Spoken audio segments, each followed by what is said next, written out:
Mag-a-unboxing tayo for today's pero hawak-hawak ko yung mic kasi nga yung kapitbahay namin ay nagbibidyoke at baka marinig, makopyright pa ako. Maganda yung packaging nila, ipapakita ko sa inyo, ayan o. Yung mga ganitong seller, yung dapat binagbibilihan natin kasi nga iniingatan nila yung pera natin. So ibig sabihin, gusto nilang makarating sa atin ng maayos at maganda yung product na binibili natin. Pasayaw ako sa videoke ng kapitbahay namin.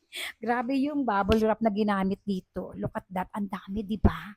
At eto na tayo sa katotohanan, napapasayaw ako kasi nagdi-disco-disco. Uy, eto yung kanyang, waybill ba to? Installation, ah, instruction. So maganda to. Eto na. Wait, ano to? Mamaya buksan natin yan. Wow, eto na! Diyan na! Eto na, kita nyo naman. Grabe, napakaganda. May pailaw pa siya rito. Maliwanag lang yung paligid ko. Hindi nyo napapansin yung ilaw na yon. Ang ganda nito. Swerte ito sa feng shui. Dapat daw ay meron tayong flowing na fountain na ganito sa ating bahay. Kasi ito ay tuloy-tuloy. Kumbaga paikot-ikot lang yung agos ng swerte sa atin. At eto na nga, grabe, napakaganda. Ang sa pakiramdam. Alam mo yung ano, ang gaang-gaang na pakiramdam mo kapag kami ganito ka nagpo-flowing, flowing. Flowing talaga siya. Kita niyo, lapit ko sa inyo.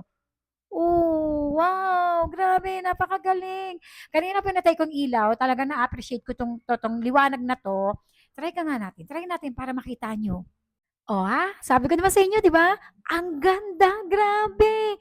Ang mura lang nito, buti na lang talaga nakita ko to. May ibang design nito, pero mas minabuti ko na kulay white yung aking bilihin kasi nga ang gusto ko yung white. Ang gaan sa pakiramdam kasi kapag white talaga. Grabe, nagpo-flowing-flowing na talaga. Ang sarap panoorin, nakaka-relax, nakakatanggal ng stress.